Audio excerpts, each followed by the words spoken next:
जायम का मूड उस समय काफ़ी अच्छा था।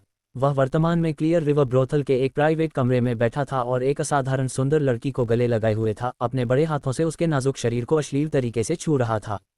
शायद जायम की अधीरता के कारण उसका यह व्यवहार उस खूबसूरत लड़की को लगातार हंसने पर मजबूर कर रहा था। मिस जिन, मुझे लगता है कि आपको अब हमारे गैंग लीडर को समर्पित कर देना चाहिए। ये पहली बार है जब हमारे गैंग लीडर किसी महिला पर इतने मोहित हुए हैं। उन्होंने इतनी जल्दी यहाँ आने का निर्णय लिया जबकि गैंग के मामले अभी पूरी तरह से निपटाए भी नहीं गए हैं।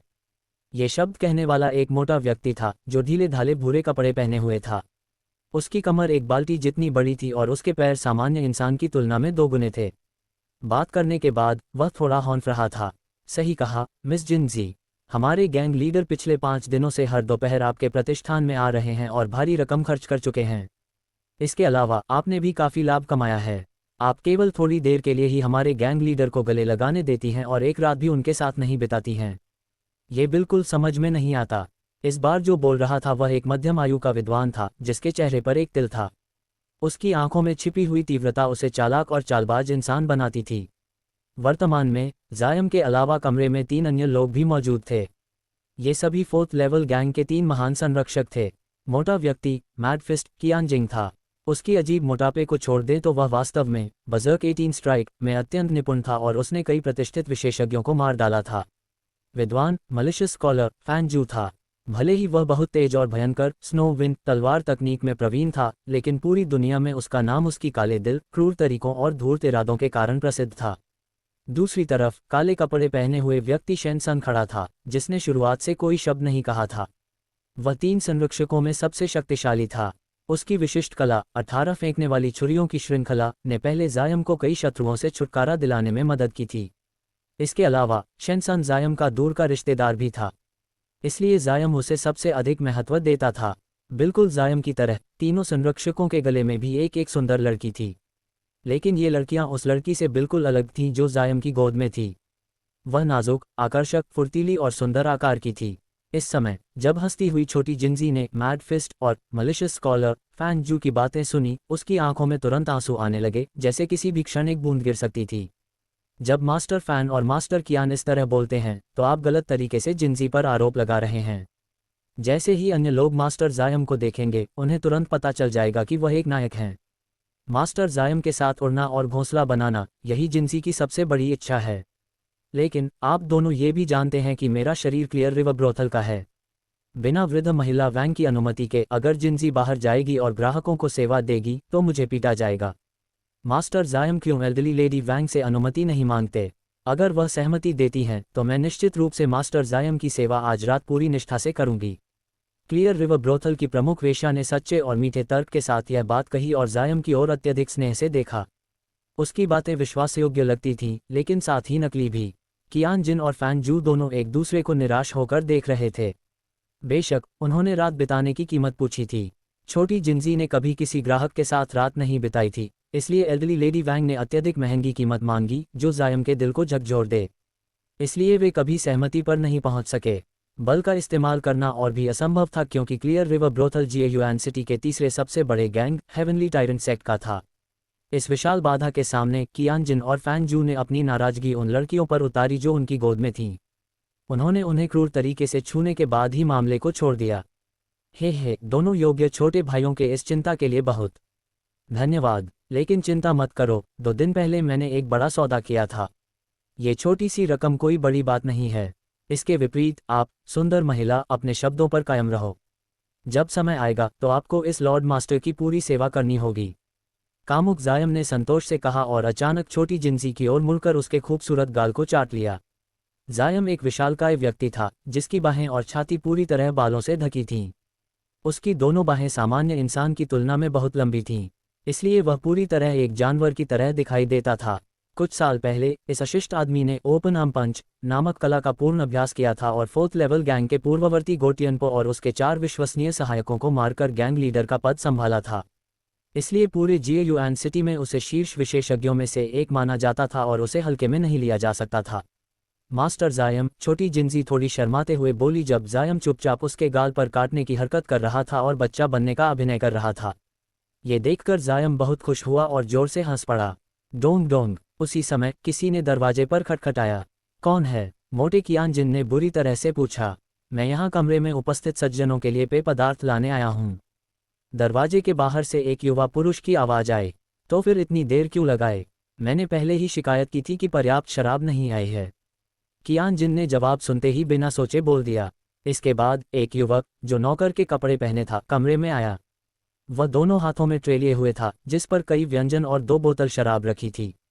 जल्दी लाओ शराब, मैं देखना चाहता हूँ इसका स्वाद कैसा है, शराबी कियानजिन ने कहा और बोतलों को देखकर तुरंत अपनी आंखें चमक गईं और बार बार अपनी जुबान के पास ले जाने लगा।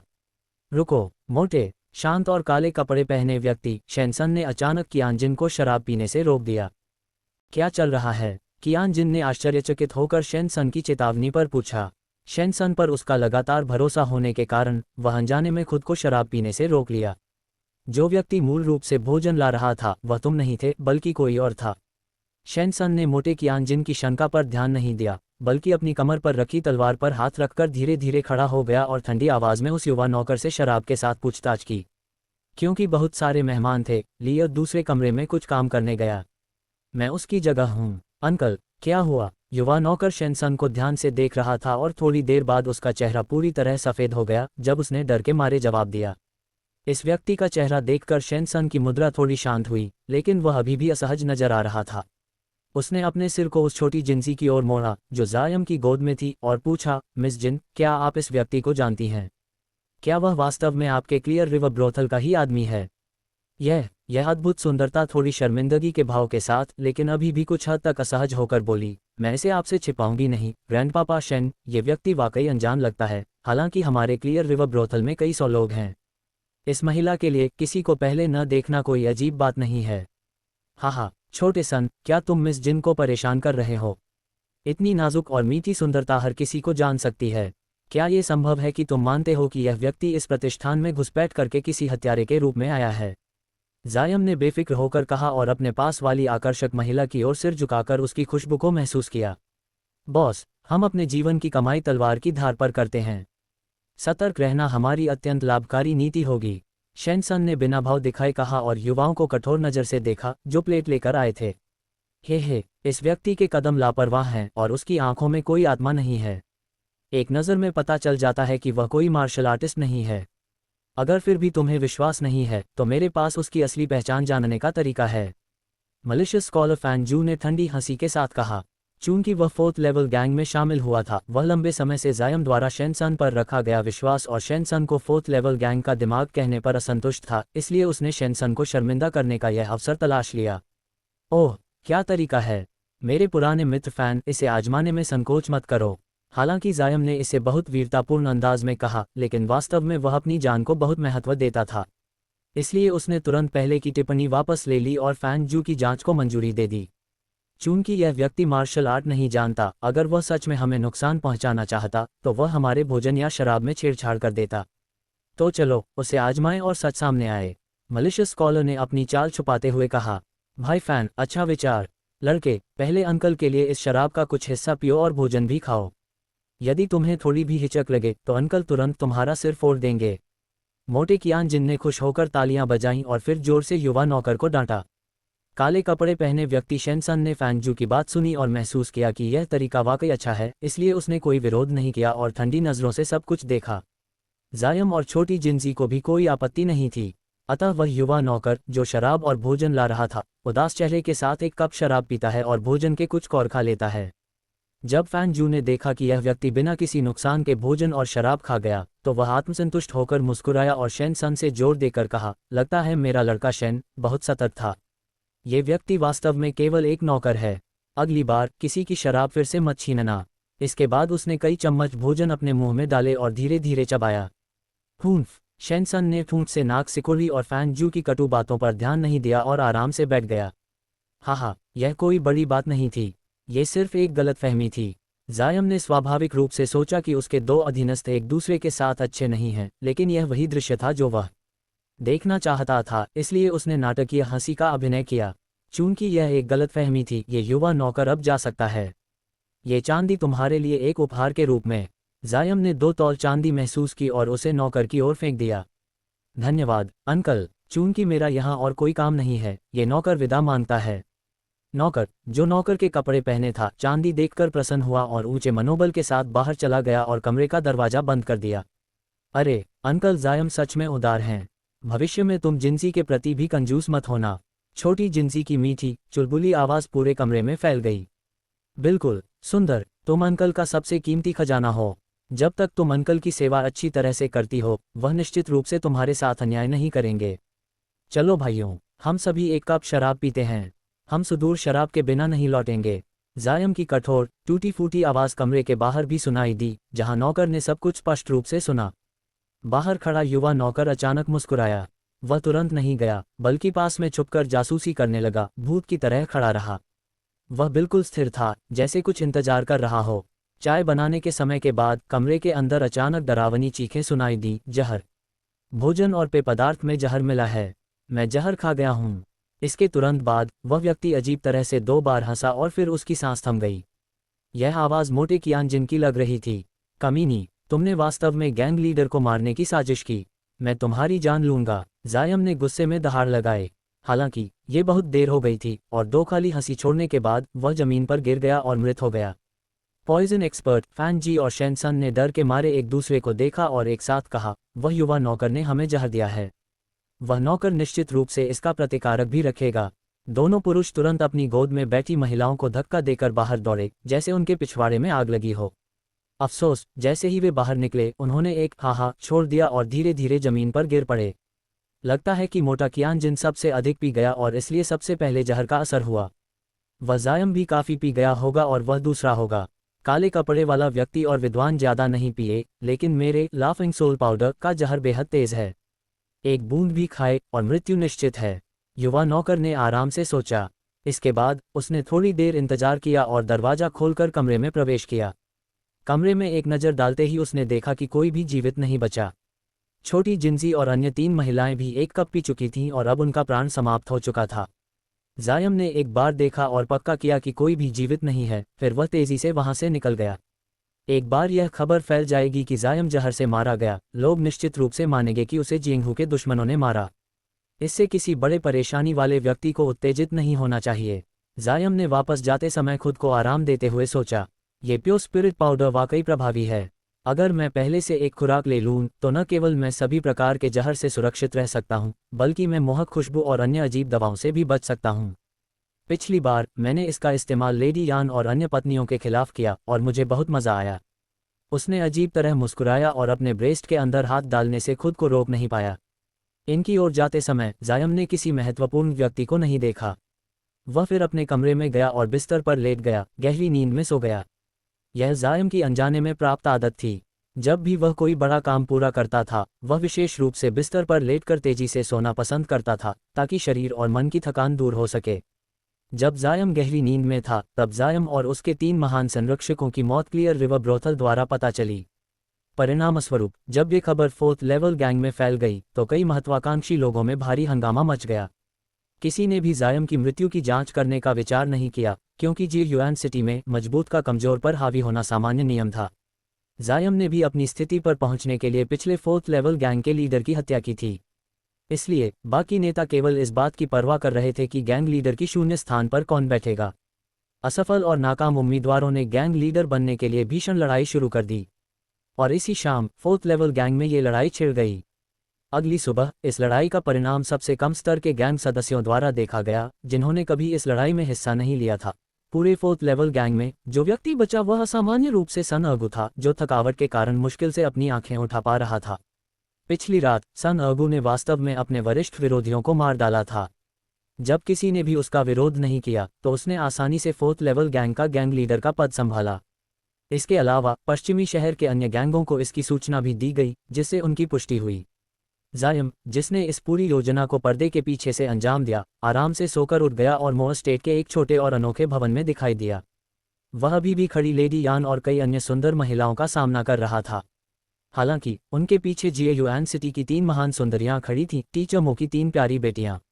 जायम पहले ही मो युजू और मो काहुम को देख चुका था, इसलिए उसकी नज़र मुख्य रूप से डॉक्टर मो की दत्तक बेटी मो फेंगवू पर थी। पीली जैकेट पहने मो फेंगवू का चेहरा हंसमुख अंडे के आकार का था। ऐसा लग रहा था कि वह 16-17 साल की होगी और उसका पूरा व्यक्तित्व असाधारण सुंदरता से भरा हुआ था, जिससे जायम को एक नाजुक आत्मा का अनुभव हुआ। इस समय जायम जब ध्यान से मो फेंगवू को देख रहा था, उसने शर्माते हुए सिर नीचे किया, जिससे उसकी पतली बर्फ जैसी सफ़ेद गर्दन दिखाई दी। इसे देखकर जायम खुद को रोक न सका और चुपचाप कई बार अपनी लार निगल ली। यंग मास्टर जायम, हमारी फेंगवू को इतनी कामुक नज़रों से मत देखो। हमारी फेंगवू का चेहरा बहुत पतला है। क्या हम कल की चर्चा को जारी नहीं रखेंगे? तीसरी पत्नी ने मोहक मुस्कान के साथ अपनी आवाज़ में ये कहा। कौन सा विषय? कौन सा विषय? मैं यहाँ आपके अंतिम निर्णय के लिए आया हूँ। क्या आप यहाँ से हटकर गुप्त जीवन जीना चाहते हैं, या फिर आप चाहते हैं कि मैं आपके किसी बड़े विरोधी को समाप्त कर दूँ? जायम ने पीली जैकेट पहने सुंदरता से अपनी नज़रें हटाते हुए अपनी शक्ल सीधी की और यह कहा, बिल्कुल भी नम्रता दिखाए बिना। लेडी यान ने जब जायम की बातें सुनी तो उसने अपनी भौहें चढ़ाईं और धीरे धीरे जायम से कहा, यंग मास्टर जायम, इतनी जल्दी मत करो। कल हमने बहनों ने पूरी तरह इस पर विचार किया और तय किया कि हम दूसरे विकल्प को चुनेंगे। हालांकि हम शर्तों में थोड़ी बदलाव करना चाहती हैं। मैं पहले ही स्पष्ट कर चुका हूं कि मैं कई मैडम्स के साथ शर्तों पर हंगामा नहीं करना चाहता। यह मामला बदला नहीं जा सकता। मेरी शर्तों को मानो और निर्णय लो। जायम ने अचानक असंतोष जताते हुए कहा, यंग मास्टर, मेरी बेटियों की सुंदरता के बारे में आपका क्या विचार है? लेडी यान ने जायम के असंतोष पर ध्यान नहीं दिया और अप्रत्याशित रूप से बातचीत को तीन मुंह बहनों की ओर मोड़ दिया। राष्ट्रीय सुंदरता और दिव्यता की खुशबू। इन शब्दों के साथ इन महिलाओं की जन्मजात सुंदरता की प्रशंसा करना कोई अतिशयोक्ति नहीं होगी। जायम चौंक गया, लेकिन तुरंत हल्की मुस्कान के साथ उत्तर दिया। उसने लेडी यान की योजना को थोड़ी बहुत समझा। हमारी मांग पूरी तरह उचित है। जब तक आपका प्रतिष्ठित स्वयं रेनबो सेक्ट और हगेमेंस विलर के प्रमुखों को समाप्त कर सकते हैं, हम न केवल आपको प्रेशियस वॉर्म यांग जेड देंगे जिससे आपकी डिटॉक्सिफिकेशन होगी, बल्कि आप इन तीनों बहनों को अपनी पत्नी और कुलीन के रूप में भी ले सकते हैं। क्या आपने अभी थोड़ी देर पहले फेंगवू को नहीं देखा था? यदि आप सहमत हैं तो वह आपकी जायम कुलीन हो सकती है।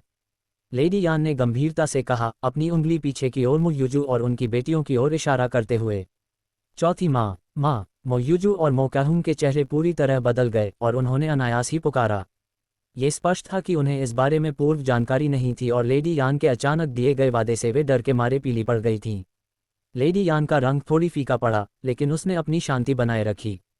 यह कोई आश्चर्य की बात नहीं थी कि वे इतनी डरी हुई थीं। जायम का रूप वाकई उनके आदर्श पति की कल्पना से बिल्कुल अलग था। उनमें और जायम में कोई भी समानता नहीं थी। वे कैसे अपनी शादी जायम से करना चाहती थीं? बोलना बंद करो। यह मामला मैंने और आपकी माताओं ने पहले ही तय कर लिया है। यदि आप पालन नहीं करते तो आपको मो एस्टेट से निकाल दिया जाएगा। लेडी यान ने ठंडी आवाज़ में कहा और अपना चेहरा झुकाया। ये शब्द सुनकर तीनों मो बहनें स्तब्ध रह गईं। मो यूजू ने अपने बादाम जैसे होंठों को हल्का काटा और उसका रंग फीका पड़ गया। मो काहुंग, जो स्तब्ध थी, अपनी दूसरी माँ और पांचवी माँ की ओर देखने लगी, जो आमतौर पर उसे सबसे ज्यादा प्यार करती थी और अपनी आंखों से विनती कर रही थी। केवल मो फेंगवू थोड़ी बेहतर थी, लेकिन उसका शरीर हल्का सा कांप रहा था और वह बिना किसी हलचल के दीवार से टिकी हुई थी। लड़कियों को धमकाने की कोई ज़रूरत नहीं है। मैं आपकी शर्तों को स्वीकार नहीं कर सकता। जैसा कि पुराना कहावत है, हालात कैसे भी हों, मैं अनावश्यक खतरे का सामना नहीं करूंगा। मैं अपनी छोटी सी जिंदगी को बहुत महत्व देता हूँ। कुछ क्षण की खामोशी के बाद जायम ने नीची आवाज़ में उत्तर दिया, लेडी यान के प्रस्ताव को पूरी तरह से खारिज करते हुए। जहाँ तक बात है जायम के दिल की, तो ये कहना कि उसे तीनों सुंदर मो बहनों के सामने कोई आकर्षण महसूस नहीं हुआ, पूरी तरह झूठ होगा। हालांकि जायम ने पहले ही ध्यान से विचार किया था कि यदि वह लैंड प्रोवेंस के बाकी दो हगेमन को मारता तो निश्चित रूप से किसी सतर्क व्यक्ति का ध्यान खींचता और उसे जीवन संकट में डाल देता। सोचने भर से ही रेनबो सेक्ट और सोल हगेमन्स विलर के पतन के बाद लेडी यान निश्चित रूप से फियरसम फ्लड ड्रैगन एसोसिएशन को महान शक्ति देगी और सबसे बड़ा लाभार्थी बनेगी। इसके अलावा यदि किसी अजनबी ने मो एस्टेट में अचानक आकर मो की तीन कोमल सुंदरियों को अपनी पत्नी बना लिया, तो यह निस्संदेह ये संकेत देगा कि वही इस मामले का सबसे बड़ा योगदानकर्ता और हत्यारा है। यदि ये किसी रहस्यमय शक्ति को उत्तेजित करता है जो कल्टिवेटर्स पर नजर रखती है, तो इस साधारण अभ्यासकर्ता के लिए कुछ भी अच्छा नहीं होगा। संभावना अधिक थी कि वह अपनी छोटी सी जिंदगी बचा न सके। ऐसी स्थिति में इन तीनों मो बहनों की नाजुक, मोहक और सुंदरता का क्या फायदा? इसलिए जायम ने अपने मन में एक कड़वी मुस्कान दी और तीनों महान सुंदरियों की उपस्थिति और सुगंध को किनारे कर दिया। जहां तक मो बहनों की उसे पसंद करने की बात थी, जायम को इससे कोई फर्क नहीं पड़ता था। जब तक वह इन सुंदर महिलाओं को प्राप्त कर लेता, उनका दिल जीतना केवल समय की बात थी। हालांकि इस समय इसे कहना व्यर्थ था। यदि जायम के पहले शब्दों ने तीनों मोह बहनों को मीठे आलू की तरह झकझोर दिया तो इससे उसे बिल्कुल कोई परेशानी नहीं थी। वह वर्तमान में अपने शरीर से ठंडी यिन जहर को जल्द से जल्द निष्क्रिय करने और इस झगड़ालू स्थान से प्रस्थान करने की योजना बना रहा था। मोस्टेक को बाद में आपदा या भाग्य प्राप्त होगा या नहीं, उसका उससे कोई लेना देना नहीं था। जायम ने अपने इनकार का इजहार किया। हालांकि लेडी यान और अन्य पत्नियों के चेहरे अच्छे नहीं थे, मोह बहनों ने उसके प्रति काफ़ी अनुकूल प्रभाव बना लिया था। सबसे छोटी मो कैहुंग ने अपने नकली आंसुओं के बीच मुस्कान दी, जिससे उसने जायम के सामने एक दुष्ट मुखौटा बनाया। इसके अलावा मो यूजू और मो फेंगवू का जायम के प्रति प्रभाव भी काफ़ी नरम हुआ, जिससे उन्होंने उसे नए नज़रिए से देखा। लेडी यान ने आह भरी। बाकी लोग अर्थपूर्ण नज़रों से एक दूसरे को देखा और फिर अपने शरीर घुमाया। असहाय होकर लेडी यान ने कहा, चूंकि यंग मास्टर जायम ने अपना मन नहीं बदला है तो हम इस मामले को छोड़ देंगे। हम यंग मास्टर की शर्तों के अनुसार समझौता करेंगे। जब तक यंग मास्टर जायम हगेमिन्स विलर सॉवरन फ्यूरियस लायन आयांग फेशन को मार सकते हैं, हम प्रेशियस वॉम यांग जेड सौंप देंगे, जिससे आपका प्रतिष्ठित स्वयं डिटॉक्सिफाई हो सके। हे तुम महिलाएं योजना बनाने में काफ़ी निपुण हो। मैंने सुना है कि आयांग फेशन अपनी जीवन शक्ति के चरम पर है और उसके अभी तक कोई संतान नहीं हुई है। हगेमिन्स विलर निश्चित रूप से उसके मारे जाने के तुरंत बाद रह जाएगा। इसके अधीनस्थ पूरी तरह अव्यवस्थित होंगे, फियरसम फ्लड ड्रैगन एसोसिएशन की चिंता करने में व्यस्त रहेंगे। जायम ने अपनी नाक सहलाते हुए हल्की हंसी दी। जब लेडी यान ने जायम की बातें सुनी तो उसने जायम को ठंडी नज़रों से देखा। ये वैसा नहीं है जैसा आप कह रहे हैं। क्या आपको पता है कि वू जियनमिंग को यहाँ कौन भेजा? ये सॉवरन आयांग के आदेश पर था। इसके अलावा वू जियनमिंग आयांग फेशन का 7वां शिष्य है और अत्यंत प्रिय है। सॉवरन ऑफ हगेमिन्स विला हमारे लॉर्ड हस्बैंड के समकालीन हैं और लगभग उसी उम्र के हैं। शुरू से ही वह पूरी लैंड प्रोविंस में सॉवरन बनने की महत्वाकांक्षा रखता था और इसलिए उसने रणनीति अपनाई, पहले कमजोर फिर मजबूत, पहले फियरसम फ्लड ड्रैगन एसोसिएशन को समाप्त करने के लिए और फिर रेनबो सेक्ट से निपटने के लिए। लेडी यान ने फियरसम फ्लड ड्रैगन एसोसिएशन के कुछ रहस्यों को धीरे से बताया। हालांकि आपकी वर्तमान प्रभाव क्षमता GUN सिटी में ज़्यादा नहीं दिखती। क्या हगेमिन्स विलर आपको एक प्रयास में समाप्त नहीं कर सकता? जायम ने थोड़ा सोचते हुए पूछा। ही आयांग फेशन, वह पागल, यहाँ हमला करने की हिम्मत नहीं करता। उसके पास निश्चित कारण हैं। यदि आप चाहो, बस हमारी बहन की मूल शर्तों को मानो, मैं यंग मास्टर को बता दूंगी। थर्ड वाइफ ल्यू ने आकर्षक आवाज़ में आधा सच बताते हुए हंसते हुए कहा। हाँ, फिर छोड़ो, मैं बस थोड़ा जिज्ञासु था। जायम पूरी तरह शांत और संयमित रहा। सच में, बिल्कुल भी मर्दाना नहीं, थोड़ी भी ताकत दिखाने का इरादा नहीं। थर्ड वाइफ ल्यू ने छोटे मुंह से कहा, जैसे जायम को छेड़ रही हो। लेडी यान और अन्य लोगों ने थर्ड वाइफ की हरकतों पर नज़रअंदाज किया, हालांकि 3 मोह बहनों के चेहरे लाल हो गए। आखिरकार उनकी अपनी बड़ी बहन ने उस व्यक्ति को छेड़ा जिसे वे मूल रूप से शादी करने वाले थे। यह असहनीय था। मो कैहुंग ने अपने होंठ निकाले और दृढ़ता से जायम को घूरा। हालांकि जायम ने इसे बिल्कुल महसूस नहीं किया जैसे वह अपने ही संसार में हो। इसके बजाय उसने कहा, थर्ड मार्शल मदर ने इसे बहुत हल्के ढंग से कहा, क्योंकि थोड़ी भी ताकत मेरे जीवन को खतरे में डाल सकती है, मैं मर्दाना नहीं होने के लिए ठीक हूँ। जब तक मैं पुरुष हूँ, मैं ठीक हूँ। शायद जायम का अंतिम वाक्य थोड़ा बहुत स्पष्ट था, क्योंकि इसने न केवल थर्ड वाइफ ल्यू को चौंका दिया, जो अपने मोहक मुस्कान वाले होठों को संकुचित कर रही थी, बल्कि सेकंड वाइफ ली और लेडी यान को भी परेशान कर दिया। यंग मास्टर, आप आयांग फेशन की जान लेने की योजना कैसे बनाते हैं? ये व्यक्ति अक्सर विलर में छिपकर रहता है और शायद ही बाहर आता है। न केवल वह मार्शल आर्ट्स के शिखर पर है, उसकी चालाकी भी उत्कृष्ट है। उसके साथ निपटना बहुत मुश्किल है। लेडी यान ने गंभीर स्वर में कहा। लेडी फोर्थ को इसकी चिंता नहीं करनी चाहिए। बस मुझे एक अच्छा घोड़ा और इस व्यक्ति का चित्र प्रदान करना, फिर मैं उसे इस दुनिया से गायब कर दूंगा। उम्मीद है ऐसा ही होगा, लेडी यान ने धीरे से कहा। पहले के विषय पर लौटते हैं। क्या आप मुझे ये गारंटी नहीं देंगे कि जब मैं अपना कार्य पूरा करके लौटूंगा तो आप महिलाएं शत्रुता नहीं करेंगी और अपने ऋण को मानेंगी? जायम ने नर्म स्वर में कहा। आपका प्रतिष्ठित स्वयं किस प्रकार की गारंटी चाहते हैं? लेडी यान ने कोई असंतोष नहीं दिखाया, बल्कि ऐसा प्रतीत हुआ जैसे उसने पहले से ही इस मान की उम्मीद कर ली थी। इस बोतल के भीतर एक औषधि की गोली है। मुझे सभी को ये जहर लेने के लिए कहना होगा, लेकिन मैं यह नहीं बताऊंगा कि यह क्या है।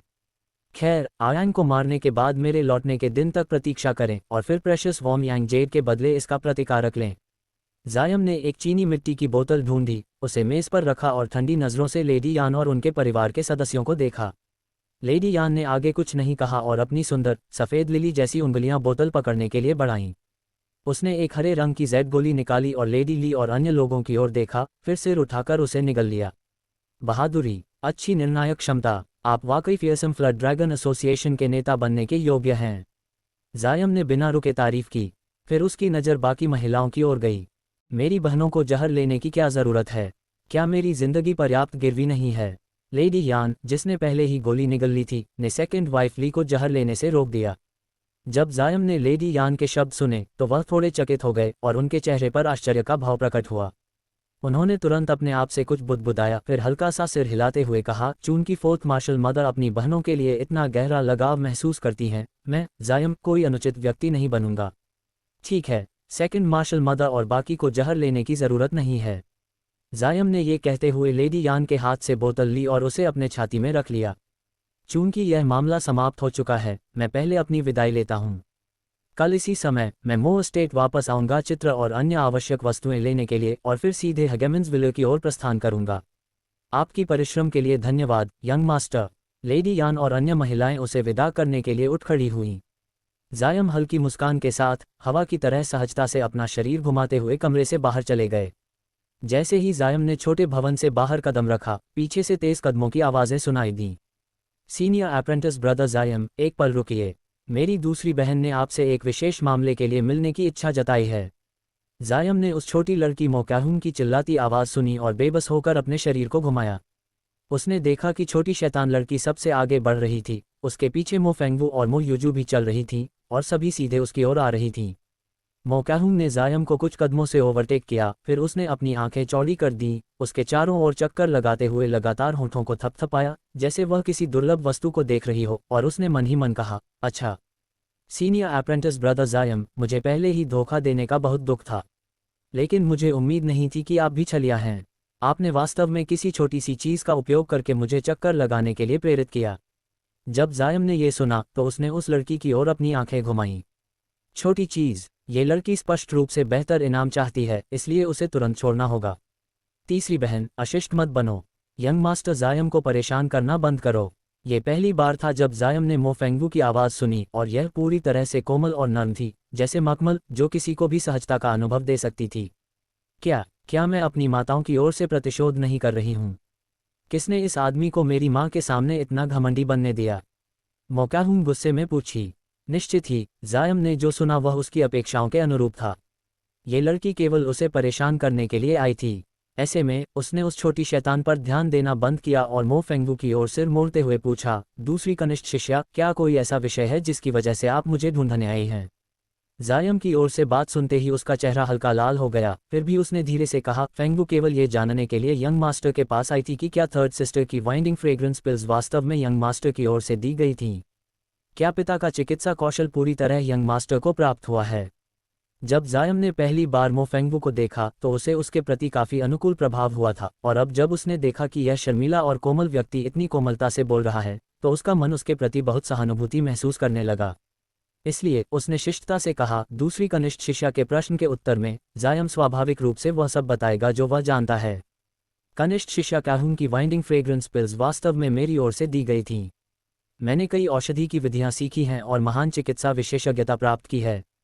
ये वाइंडिंग फ्रेग्रेंस पिल उसी नुस्खे का परिणाम है। क्या संभव है कि कनिष्ठ शिष्या फेंगवू इसमें अत्यधिक रुचि रखती हो? जब से जायम ने पिछवाड़े के बाग में औषधीय जड़ी बूटियों को देखा था, उसे यह निश्चित रूप से पता था कि यहाँ कोई डॉक्टर मो की चिकित्सा विशेषज्ञता सीख रहा था।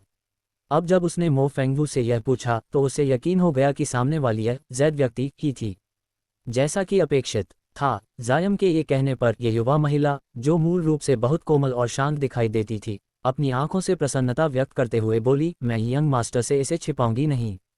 जब से फेंगवू बच्ची थी, वह पिता की चिकित्सा कला में अत्यधिक रुचि रखती थी और पिता की कई चिकित्सा किताबें और अनुभव बड़ी सावधानी से पढ़ती थी। दुर्भाग्यवश जब पिता मो एस्टेट छोड़ गए, फेंगवू की आयु अभी छोटी थी और इसलिए उसने जितना सीखा था वह काफ़ी सीमित था। वह बोलने के बाद थोड़ी संकोच में रही, लेकिन फिर भी उसने जारी रखा, इसलिए फेंगवू की एक विनती है जिसे वह आशा करती है कि यंग मास्टर पूरा कर सकेंगे। क्या ये संभव है कि आपका प्रतिष्ठित स्वयं पिता की चिकित्सा कला और ज्ञान की एक प्रति फेंगवू को दे, ताकि वह कुछ सीख सके और अपनी चिकित्सा विशेषज्ञता को और गहरा कर सके? ये कहते हुए मो एस्टेट की ये दूसरी कनिष्ठ शिष्या लाल हो गई। स्पष्ट था कि यह साहपूर्वक अनुरोध करना उसके लिए काफ़ी शर्मनाक था। जायम ने जेड व्यक्ति की यह विनती सुनी तो उसने इसे बिल्कुल भी विचार किए बिना तुरंत सहमति दे दी। कोई समस्या नहीं, कल जब मैं मो स्टेट आऊंगा मैं डॉक्टर मो के शेष पांडुलिपियां और नुस्खे दूसरी कनिष्ठ शिष्या को दूंगा। स्वाभाविक रूप से ये पहले से ही मो स्टेट की संपत्ति थीं। मैं इन्हें मूल रूप से फोर्थ मार्शल मदर को सौंपने की योजना बना रहा था, लेकिन चूंकि दूसरी कनिष्ठ शिष्या इन्हें चाहती है इसलिए इन्हें दूसरी कनिष्ठ शिष्या को देना समान होगा। जायम ने मुस्कान के साथ कहा, बहुत बहुत धन्यवाद यंग मास्टर। फेंगवू कृतज्ञ हुए बिना नहीं रह सकती। मो फेंगवू के चेहरे पर उसके निर्णय के प्रति आभार स्पष्ट था। दूसरी बहन, तुम उसे क्यों धन्यवाद दे रही हो? क्या तुमने नहीं सुना कि ये वस्तुएं मूल रूप से हमारी थीं? उसे स्वेच्छा से तुम्हें देनी चाहिए। पास खड़ी मो कैहुंग ने कई बार पलकें झपकाईं और बीच में बोली।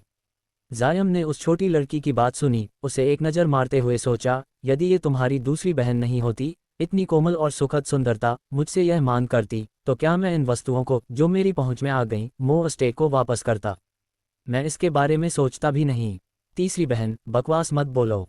यंग मास्टर जायम हमें पिता की अवशिष्ट वस्तुएं बिना किसी हिचक के देंगे। ये यंग मास्टर के इरादों को पूरी तरह दिखाता है।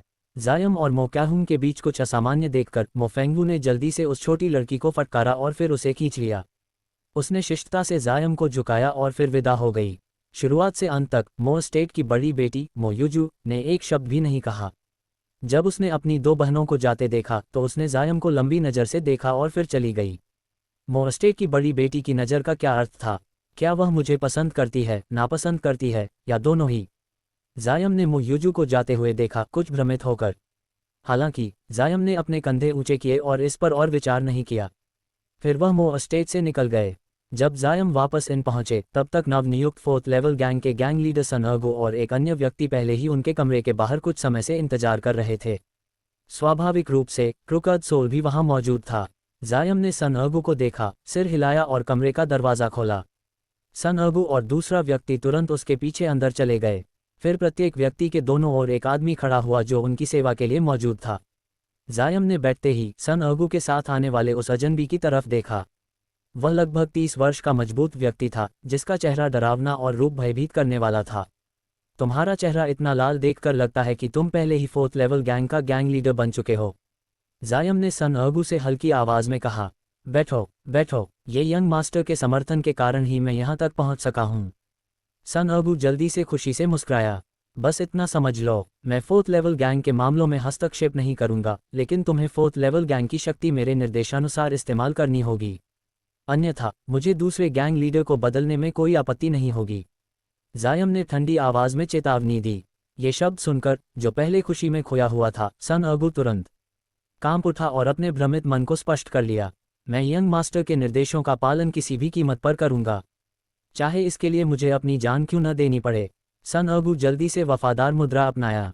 जायम ने हल्की हूं की आवाज दी। सन अर्गो पर ध्यान न देते हुए अपनी नज़र दूसरे व्यक्ति की ओर मोड़ दी। क्या तुमने इमॉर्टल्स की बातचीत सुनी थी? जायम ने रुचि से पूछा। हाँ, ये दास शीटियन्यू ने सच में सुनी थी, मजबूत व्यक्ति ने सम्मानपूर्वक उत्तर दिया। हालांकि यह व्यक्ति मजबूत और लंबा था लेकिन बिल्कुल भी मूर्ख नहीं था। वह स्पष्ट रूप से समझ गया था कि यह साधारण युवा जिसने सन अर्गो को, जो पहले उसके समान स्थिति में था, गैंग लीडर बनाया, इसलिए उसने लापरवाही करने की हिम्मत नहीं की। जायम इससे संतुष्ट था। जब तक ये व्यक्ति चालाक है, यह मामला आसानी से संभाल लिया जाएगा। मुझे उस दिन के बारे में बताओ जब तुमने इमॉर्टल दंपत्ति को देखा, शुरू से अंत तक। यदि मैं संतुष्ट हुआ तो मैं तुम्हें सन अर्गो का सहायक बनाऊंगा और तुम्हें फोर्थ लेवल गैंग का वाइस गैंग लीडर बना दूंगा। जायम जानता था कि केवल पुरस्कार की संभावना के साथ ही लोग उत्साहपूर्वक काम करेंगे, इसलिए उसने ऐसी खुली पेशकश की। जैसा कि अपेक्षित था, जब शीटियन्यू ने यह सुना तो वह प्रसन्न हो गया और तुरंत अपनी छाती पर हाथ मारते हुए उत्साह जताया कि वह निश्चित रूप से जायम को संतुष्ट करेगा। सन अर्गो ने यह सुना तो वह कुछ हद तक अनिच्छुक था, लेकिन उसने अपने चेहरे पर कोई विरोध नहीं दिखाया। इसलिए जब शीटियन्यू ने शांत हुआ, उसने विस्तार से बताया कि उसने इमॉर्टल से कब और कैसे पहली बार मुलाकात की। शीटियन्यू का विवरण और सन अर्गो द्वारा बताए गए बारीक विवरण काफ़ी अलग थे, लेकिन घटनाओं का कुल क्रम लगभग पूरी तरह समान था। इस इमॉर्टल दंपत्ति ने कोई समय या स्थान बताया। जायम ने टियन्यू की बात सुनकर उस मामले के बारे में पूछा जिसकी उसे सबसे अधिक चिंता थी। समय, स्थान। जब शीटियन्यू ने यह सुना तो वह क्षण भर के लिए स्तब्ध रह गए। ऐसा प्रतीत हुआ कि उन्हें इसका कोई स्पष्ट स्मरण नहीं था, लेकिन अब जब उन्होंने जायम को इतना गंभीर देखा तो उन्हें एहसास हुआ कि यह उनकी सेवा का सबसे महत्वपूर्ण बिंदु है, इसलिए उन्होंने अपना सिर झुकाया और गहरी सोच में डूबते हुए अपनी स्मृति को याद करने का प्रयास किया। आधे पौन घंटे बाद, समझ गया।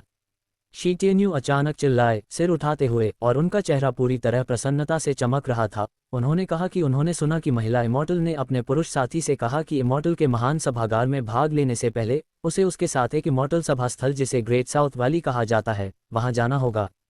ग्रेट साउथ वैली, जायम ने धीरे से अपने आप से बुदबुदाया, क्योंकि उसने इससे पहले कभी इसका नाम नहीं सुना था और न ही किसी भी प्रकार की कोई आभासित जानकारी थी। इसलिए उसने अपनी नज़र सन अर्गू की ओर मोड़ी, क्योंकि यदि इस जगह का नाम है तो इस स्थानीय ज्ञान प्रमुख के पास इसके बारे में कुछ जानकारी होना चाहिए। जे युआन सिटी में ऐसी कोई जगह नहीं है। यदि वास्तव में ऐसा कोई घाटी होती तो मैं इसे स्पष्ट रूप से याद रखता। सन अर्गू ने अपनी भौहें सिकोड़ते हुए सिर बाईं दाईं हिलाया। क्या किसी कारण से तुम्हारा स्मरण गलत हो गया था? जायम ने ठंडी और गंभीर आवाज में शी टिएन्यू की ओर देखते हुए पूछा। मैंने बिल्कुल भी गलत नहीं सुना। उस महिला ने यह भी कहा कि यदि वे आधे दिन में जल्दी करें तो वह अपने मित्र के साथ ग्रेट साउथ वैली में सभा में उपस्थित हो सकेगी। शी टिएन्यू ने जल्दी से स्वर्ग को शपथ लेते हुए कहा। आधे दिन? यदि कोई व्यक्ति पैदल चलता तो वह जे युआन सिटी की सीमा से बाहर चला जाता, लेकिन यदि ये दोनों उड़ने वाले जीवों पर तेजी से जा रहे हों तो इसका क्षेत्र व्यापक होगा, फिर भी इसे लैंड प्रोविंस की सीमाओं से बाहर नहीं जाना चाहिए। जायम ने मन ही मन विचार किया। क्या आप दोनों को किसी स्थान के बारे में जानकारी है जिसका नाम ग्रेट साउथ वैली है या जिसका नाम ग्रेट साउथ शामिल करता हो? जायम ने दोनों से पूछते हुए थोड़ा सहजता से अपने चेहरे का भाव नरम किया। सन अर्गू और शी टिएन्यू ने एक दूसरे की ओर देखा और लगभग एक ही समय में कहा, ग्रेट साउथ टेम्पल और ग्रेट साउथ माउंटेन। क्या दो जगहें ग्रेट साउथ के नाम से हैं?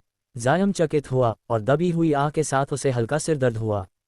यंग मास्टर, नहीं, केवल एक ही है, सन अर्गू जल्दी से जवाब दिया। वह great south temple great south mountain पर ही बना है। शी टिएन्यू ने जोड़ा, ताकि पीछे न रहे। ओह, बहुत अच्छा, तो ऐसा प्रतीत होता है कि ग्रेट साउथ वैली वहां स्थित होनी चाहिए। जायम ने सहजता से कहा। लेकिन यंग मास्टर, हमने ग्रेट साउथ माउंटेन के पास किसी ग्रेट साउथ वैली के बारे में कभी नहीं सुना। ये गलत हो सकता है, सन अर्गू ने संदेह व्यक्त किया। जायम ने यह सुनकर हंसते हुए कहा, गलत नहीं है, ये यही जगह है। आप कल्टिवेटर नहीं हैं, इसलिए आप इस जगह के बारे में नहीं जान सकते। मुझे लगता है कि यहाँ कुछ कल्टिवेटर का निवास होगा। जायम ने उत्साह से सोचा। इस ग्रेट साउथ माउंटेन का सबसे निचला बिंदु कहाँ है? जायम ने उत्साह में यह सवाल बिना किसी विचार के पूछा, क्योंकि उसे याद आया कि यह जगह अच्छी तरह ज्ञात नहीं थी। Young master, great south mountain land province के दक्षिणतम क्षेत्र में स्थित है, सन अर्गू ने सम्मानपूर्वक कहा। लैंड प्रोविंस का दक्षिण? जायम ने अपनी भौहें सिकोड़ते हुए सोचा, क्योंकि हगेमेंस विलर और जिस सॉवरन की हत्या करनी थी वे दोनों लैंड प्रोविंस के केंद्र में स्थित थे, जिससे ये बिल्कुल असुविधाजनक था और ऐसा प्रतीत हुआ कि उसे कई बार यात्रा करनी पड़ेगी। सन अर्गू, जब तुम वापस जाओ तो शी टिएन्यू को 4th लेवल गैंग का वाइस कमांडर बना देना। मुझे पता है कि तुम इसे बहुत नहीं चाहते, लेकिन चूंकि मैंने पहले ही इस व्यक्ति से वादा किया है, वादा निभाना आवश्यक है। जायम ने सन अर्गू को निर्देश दिया। मैं अस्वीकार करने की हिम्मत नहीं कर सकता, यंग मास्टर। आपकी इच्छा मेरे आदेश के समान है। मैं आधा भी विरोध नहीं करूंगा। सन अर्गू ने यह सुनकर डर महसूस किया और जायम की पूर्व की बात याद करते हुए उसका रंग पीला पड़ गया। निश्चिंत रहो, मुझे आपकी वफादारी का पूर्ण ज्ञान है। ये बोतल उस जहर का प्रतिकारक है जो आपके शरीर में पूरी तरह जहर को समाप्त कर देगा। जैसा कि मैंने वादा किया था, अब आपको किसी भी प्रकार का भय नहीं रहेगा। मैं सभी के साथ निष्पक्ष व्यवहार करता हूं, इसलिए मैं निश्चित रूप से आपको धोखा नहीं दूंगा। जायम ने एक बोतल दवा निकालकर सन अर्गू को सौंपी। सन अर्गू ने इसे देखकर अप्रत्याशित रूप से प्रसन्नता महसूस की, क्योंकि रॉटन हार्ट पिल ने उसके भोजन को अस्वादिष्ट और नींद को अशांत कर दिया था। अब जब वह इसे पूरी तरह से हटा सकता था तो वह भावनात्मक रूप से अभिभूत था। धन्यवाद यंग मास्टर, धन्यवाद यंग मास्टर। इस दास के लिए यह उपकार हमेशा के लिए रहेगा, चाहे उसे सबसे क्रूर मौत भी मिले। सन अर्गू ने बोतल लेते हुए ईमानदारी से कहा। जायम ने बिना किसी प्रतिबद्धता के सिर हिलाया। वास्तव में उसने सन अर्गू को यह उपचार इतनी सहजता से दिया क्योंकि हर महीने सन अर्गू को एंटीडोट देना बहुत ही कठिन होता। चूंकि वह लंबे समय तक जे युआन सिटी से दूर रहेगा, उसने सन अर्गू को नियंत्रित करने के लिए जहर का उपयोग करने का विचार त्याग दिया। निश्चित रूप से, यदि कभी ये दोनों वास्तव में उसे धोखा देंगे, जायम को इसकी कोई परवाह नहीं होगी। वह तुरंत दोनों को मार देगा और उनकी जगह नए लोग खोज लेगा। इसके अलावा जायम को इस समय 4th लेवल गैंग का कोई वास्तविक उपयोग नहीं था। उसने इसे केवल एक फॉलबैक योजना के रूप में तैयार रखा था, यदि सभी अन्य उपाय विफल हो जाएं। जायम स्पष्ट रूप से जानता था कि इस दुनिया में बिना कारण कोई वफादारी या धोखा नहीं होता। दूसरों को बल द्वारा नियंत्रित करना सबसे आसान तरीका हो सकता है, लेकिन ये सबसे खराब भी है, क्योंकि नियंत्रित पक्ष कभी भी पलटवार कर सकता है। इसलिए यदि किसी में वफादारी विकसित करनी है तो उसमें प्रोत्साहन और दंड दोनों होना चाहिए। इसलिए जायम ने सन अगू को उपचार दिया। एक ओर उसने सन अगू की दीर्घकालीन वफादारी बढ़ाई और दूसरी ओर शीटेन्यू और सन अगू ने महसूस किया कि उसके शब्दों के पीछे एक संदेश है, परिणामों के अनुसार पुरस्कार और गलती के लिए दंड। इससे जायम को दोनों पर लंबे समय तक नियंत्रण रखने में लाभ हुआ। जब जायम ने सन अगू को उपचार लेते देखा तो उसने अचानक कुछ कहा जिसने सन अगू को डराया और प्रसन्न किया। मैं क्रुकड सोल को आपके ध्यान में छोड़ दूंगा, लेकिन मैं इसे झगड़े के लिए उपयोग करने की अनुमति नहीं दूंगा। यद्यपि यह क्रुकड सोल भयंकर हो सकता है, लेकिन इस दुनिया में कई असाधारण विचित्र लोग हैं और आप इतनी दुर्भाग्यपूर्ण स्थिति में पड़ सकते हैं कि घातक संकट आ जाए। इसे ध्यान में रखना, जायम ने गंभीर स्वर में कहा। बिल्कुल, मैं इसे ध्यान में रखूंगा। मैं सर क्रुकड सोल की उचित व्यवस्था करूंगा। प्रतिष्ठित यंग मास्टर, कृपया निश्चिंत रहें। सन अबू ने बार बार सिर हिलाते हुए जवाब दिया, जैसे कोई चूजा अन्न चबाता हो। अगर ये तथ्य न होता कि मुझे अब क्रुकड सोल को व्यक्तिगत अंगरक्षक की तरह रखने की आवश्यकता नहीं है, उसकी अत्यंत आकर्षक उपस्थिति और लंबी यात्रा में मेरे साथ उसका होना असुविधाजनक है, तो मैं इसे किसी और के ध्यान में नहीं छोड़ सकता था। जायम ने ये सोचते हुए आंतरिक रूप से सिर हिलाया और बड़े साथी को छोड़ने में थोड़ी अनिच्छा महसूस की। अपना ध्यान रखना, आने वाले दिनों में तुम्हें मुझे देखने की आवश्यकता नहीं है। मैं जल्द ही लंबी यात्रा पर यहाँ से दूर चला जाऊंगा और मुझे नहीं पता कि कब लौटूंगा। जायम ने धीरे से हाथ हिलाते हुए कहा और उन्हें जाने का संकेत दिया।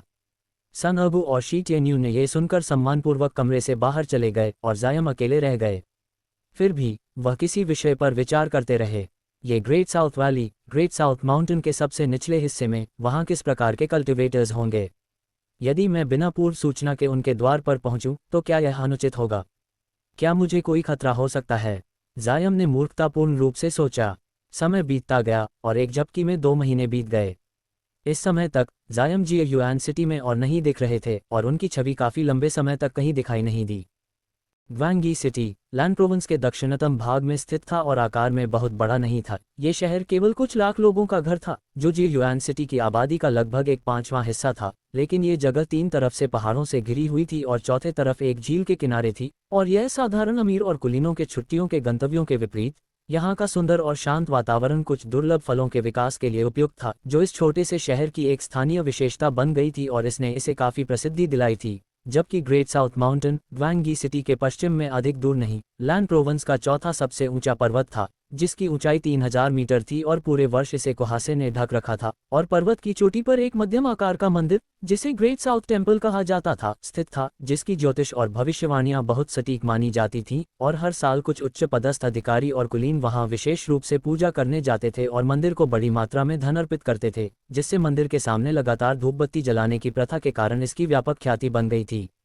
वर्तमान समय में ग्रेट साउथ माउंटेन के बेस पर स्थित जंगल में एक व्यक्ति घने पेड़ की छाया में बैठा था और उसके हाथ में एक चमकदार लाल प्रकाश था जिसे उसने अपने डैंशन के पास दबाकर रखा था और वह लगातार आगे पीछे हिल रहा था। अचानक उस व्यक्ति का शरीर झटका खाने लगा और उसने एक उदास स्वर में कराहते हुए हाथ में पकड़ा हुआ चमकता लाल वस्तु नीचे किया, जिससे उसका असली रूप प्रकट हुआ, जो वास्तव में एक उच्च गुणवत्ता वाला नीला पन्ना फाइन अजूर जेड था, जो न केवल पूरी तरह शुद्ध था बल्कि इसके भीतर से कुछ हल्की लाल चमक भी निकल रही थी, और इसे देखकर कोई भी राहगीर समझ सकता था कि यह सामान्य वस्तु नहीं है और इसमें अत्यधिक मूल्य है।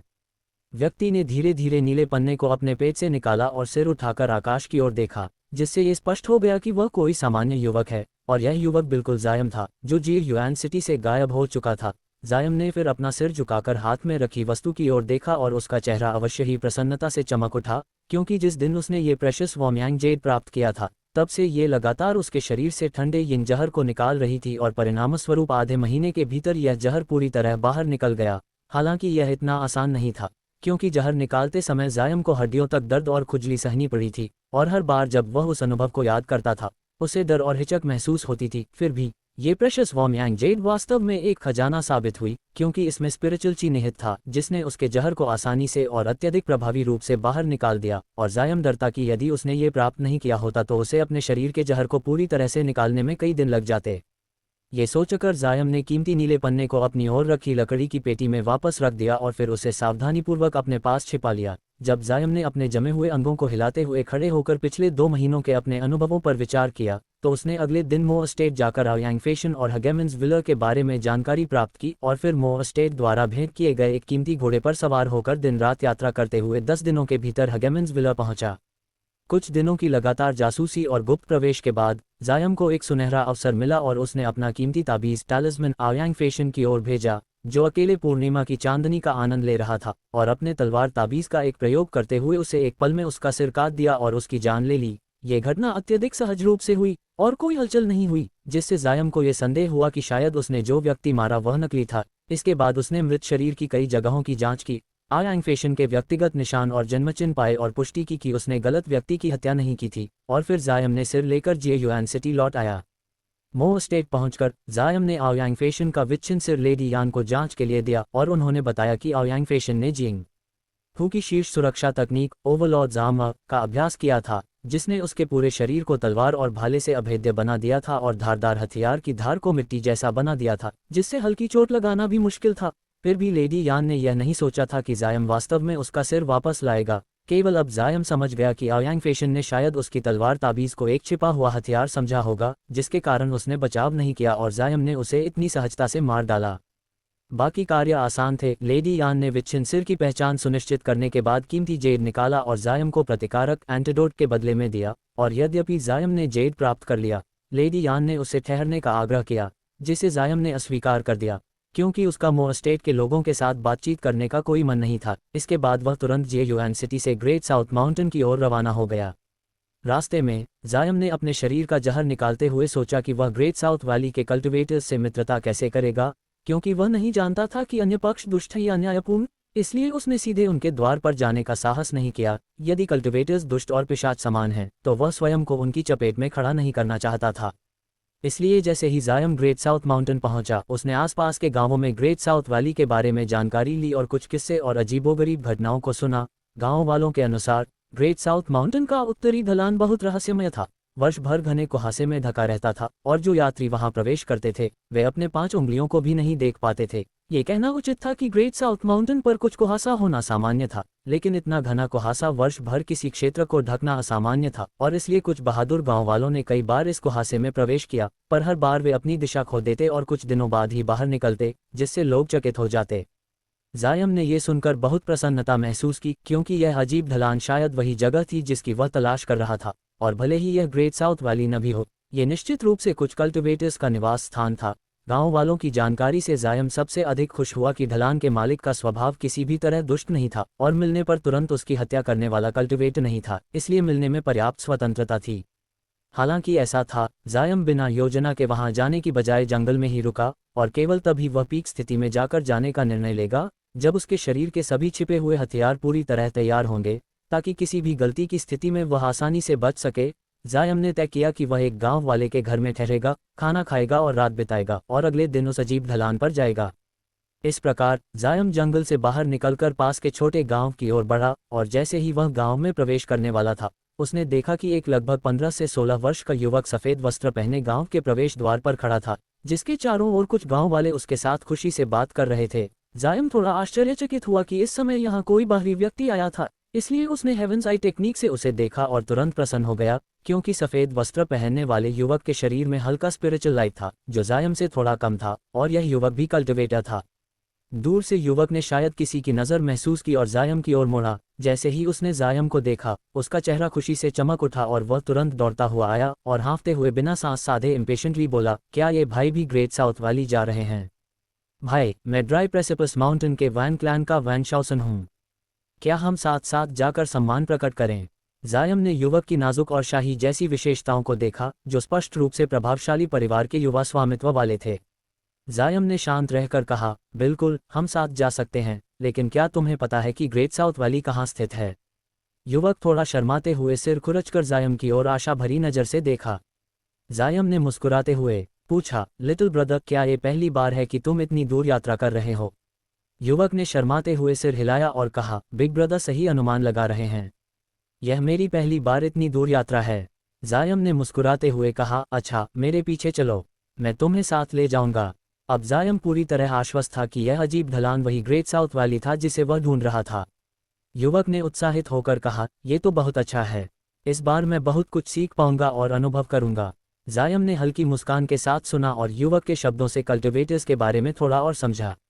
जायम धीरे धीरे युवक के साथ उस अजीब ढलान की ओर बढ़ा, जिसने पहले ही कई बार गुप्त रूप से अपनी जगह का निरीक्षण किया था और उसे पूरी तरह याद किया था। युवक ने कहा, सीखने और अनुभव करने के लिए बहुत कुछ है। मैं अन्य कुलों और स्कूलों के सीक्रेट आर्ट्स और मैजिक टेक्निक्स देखना चाहता हूं और उनके साथ वस्त्रों और चीज़ों का आदान प्रदान करना चाहता हूं। जायम ने हल्के स्वर में ओह कहा, लेकिन मन में संदेह था कि यह ग्रेट साउथ वैली केवल कल्टिवेटर्स की सभा नहीं है, शायद आगे कोई बड़ा आयोजन होने वाला है, और इस विचार से जायम थोड़े बेचैन हुए।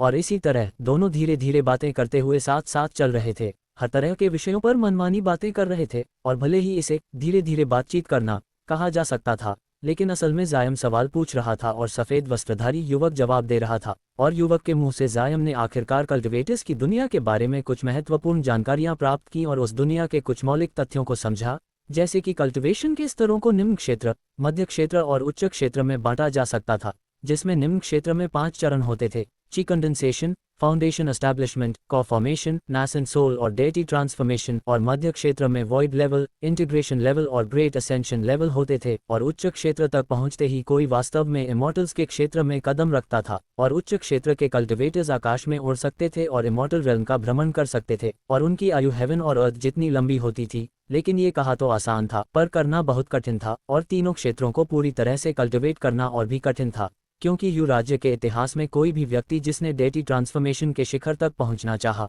वह सफल नहीं हुआ, और अधिकतम लोग नासेंट सोल चरण में ही फंस जाते थे, और वही भी अत्यंत दुर्लभ था। केवल कुछ अजीबोगरीब और भाग्यशाली लोग ही ऐसा कर पाते थे। युवक के अनुसार किसी व्यक्ति की आयु सीधे उसके कल्टिवेशन स्तर से जुड़ी थी, और हर अगली सफलता उसकी आयु को बढ़ाती थी। सामान्य मानव अधिकतम 100 वर्ष ही जीवित रह सकते थे, और वह भी दुर्लभ था, जबकि जो कल्टिवेटर्स फाउंडेशन एस्टैब्लिशमेंट में सफल होते थे उनकी आयु 200 वर्ष होती थी, और यदि कोई व्यक्ति को फॉर्मेशन तक पहुंच जाता तो उसकी आयु 400 से 500 वर्ष तक बढ़ जाती, और यदि कोई नासेंट सोल बना देता तो उसकी आयु 1000 वर्ष तक बढ़ सकती थी, और यह सभी कल्टिवेटर्स के लिए संभव था। अचानक सफ़ेद वस्त्रधारी युवक वहीं रुक गया, और उसने उन अजीबोगरीब लोगों की 800 से 1000 वर्ष की आयु को देखकर अत्यंत ईर्ष्यापूर्ण भाव व्यक्त किया, क्योंकि ये लोग सामान्य मानव की तुलना में 10 गुना अधिक जीवन प्राप्त करते थे। और जायम ने युवक के बगल में सुनते हुए हैरानी व्यक्त की।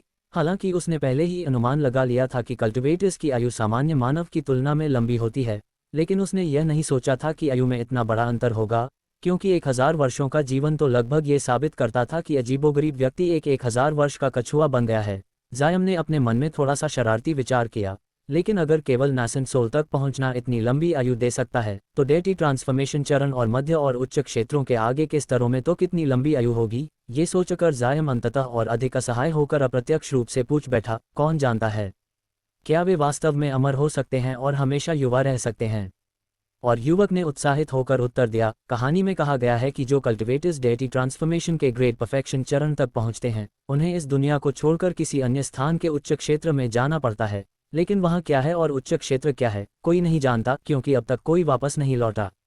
जायम ने थोड़ा निराश होकर पूछा, अगर कोई वापस नहीं आया तो हम डेटी ट्रांसफॉर्मेशन के अलग अलग स्तर कैसे निर्धारित कर सकते हैं?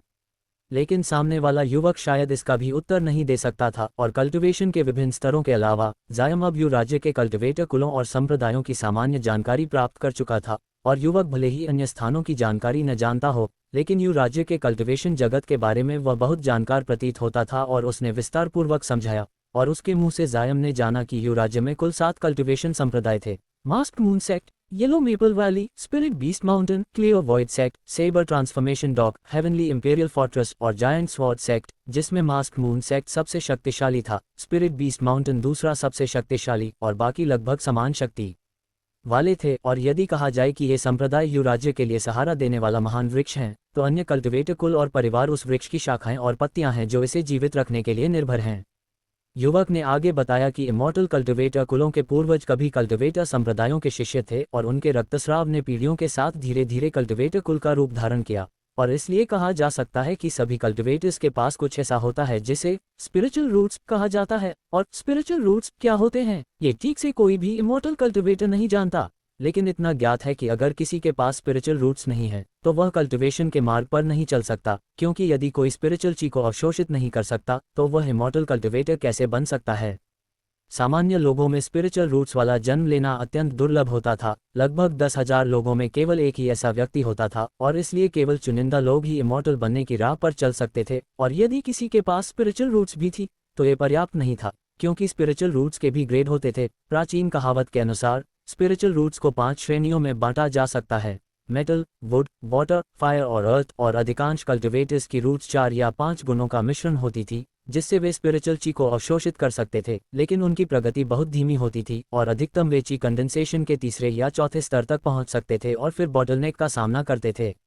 इमॉर्टल दुनिया में 4 या 5 गुणों के मिश्रण वाली रूट्स को फॉल्स स्पिरिचुअल रूट्स कहा जाता था। 2 या 3 गुणों वाली रूट्स को ट्रू स्पिरिचुअल रूट्स कहा जाता था, और जिनके पास ट्रू स्पिरिचुअल रूट्स होती थी वे फॉल्स स्पिरिचुअल रूट्स वालों की तुलना में कई गुना तेजी से कल्टिवेट करते थे। वहीं 1 गुण वाली रूट्स को हेवनली स्पिरिचुअल रूट्स कहा जाता था, और ऐसे लोग हेवंस द्वारा वास्तव में अनुकूलित माने जाते थे और उनकी कल्टिवेशन दर ट्रू स्पिरिचुअल रूट्स वालों की तुलना में 2 से 3 गुना तेज होती थी, और फाउंडेशन एस्टैब्लिशमेंट के शिखर तक पहुंचते समय उन्हें कॉ फॉर्मेशन में कोई बॉटलनेक का सामना नहीं करना पड़ता था, जबकि ट्रू स्पिरिचुअल रूट्स वालों के लिए भी यह कठिन था। इसलिए हेवनली स्पिरिचुअल रूट्स वालों की रेयता और मूल्य अत्यधिक होती थी और इमॉर्टल संप्रदाय उन्हें पाने के लिए उत्साहित रहते थे।